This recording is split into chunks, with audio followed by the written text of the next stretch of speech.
October is National Domestic Violence Awareness Month, and the Alabaster House is making it their mission to support victims and survivors of domestic violence around the clock. Joining me now are Tiffany, Keith, Rasheen, and Thomas with more information on their mission. Welcome, everyone. Thanks for joining me. Thank you. Thank you for having us. Of course. Let's start off by talking about the Alabaster House. Tiffany, I'd love it if you could share a little bit about your story and why you wanted to get this started. Well, thank you. I am a survivor of domestic violence, and so the mission is near and dear to my heart. And I think I bring a level of transparency to the field. It's my lived experience. So being a survivor, I kind of understand the behind the scenes and the things that you need to escape. So that's what inspired me to start the Alabaster House. And what's your mission with this organization? What are you trying to accomplish? I've noticed a lot of we're just moving women out of houses, and of course if they need to come out, it's an emergency, you need to come out, but no one's dealing with the source, you know. And yes, there are lots of men that also go through domestic violence, but if the bulk of the abusers are men, why aren't we speaking to the men?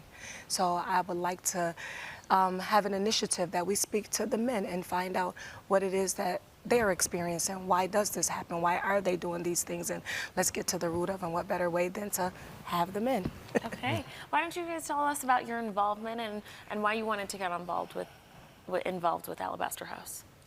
Well, Alabaster House has kind of adopted me as a pastoral support. So I basically, through much prayer, encouragement, because I do understand what the Alabaster House represents and the work that they do. So me being a pastor, prayer is very important. So I pray, I talk with them, and wherever I'm needed, that's where I go. So I'm kind of just like the adopted pastoral support, so to speak. And what about you, Rashid? I'm a mental health clinician with New Purpose Counseling, and our team works together, we collaborate. And as Tiffany said, we work with the survivors as well as the abusers. So what we do is look at the traumas, because a lot of times we look at the people's behaviors and what's going on with them, but if we peel back the layers of what's going on with families, it's generational, and we break those generational curses by helping them heal and addressing those issues. Yeah. Yeah. I know, as Tiffany said, I mean, it starts with the men. And we want to just sit down and have a casual conversation with the men and just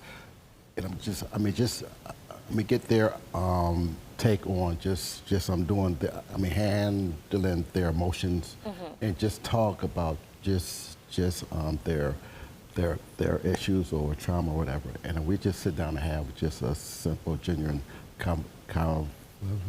conversation about it. So. Opening that dialect with them to get down to the root and maybe talking about some healthy ways to handle stress and anger and those feelings.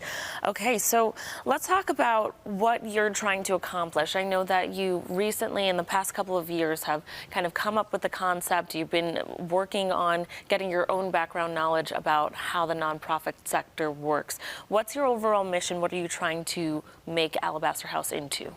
A safe place.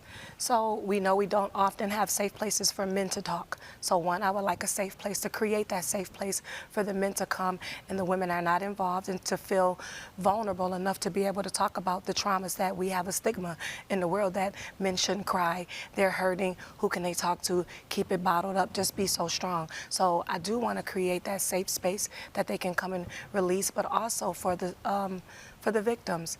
They carry the trauma so long. For a long time, I'm 51, I didn't talk about domestic violence because it was normalized in my community, so I didn't know what domestic violence was. So just to use your voice to tell your story and to encourage other people. The minute I started saying that I was a survivor, so many people started calling me, oh my gosh, you're making me feel comfortable enough to talk about it, to tell my story. Even if it's public, it's public, but just to have that space that you can speak about it at.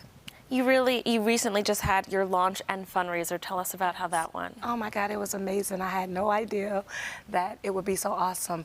I am very much Christian. I love the Lord, and when I have to really say that, when I woke up that morning, I was like, oh my gosh, this is big. I don't know what's gonna happen. I don't know what to expect. I'm not sure, but everything went so perfectly. Like, there was no bumps in the road, no nothing.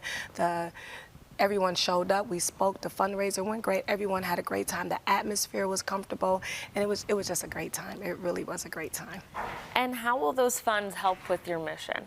So there are several things we do that funding helps. We supply escape bags. So in an emergency, when someone has to escape their home, we don't want you worried about my clothes or my toiletries or things like that. So we do at the Alabaster House supply an escape bag for days.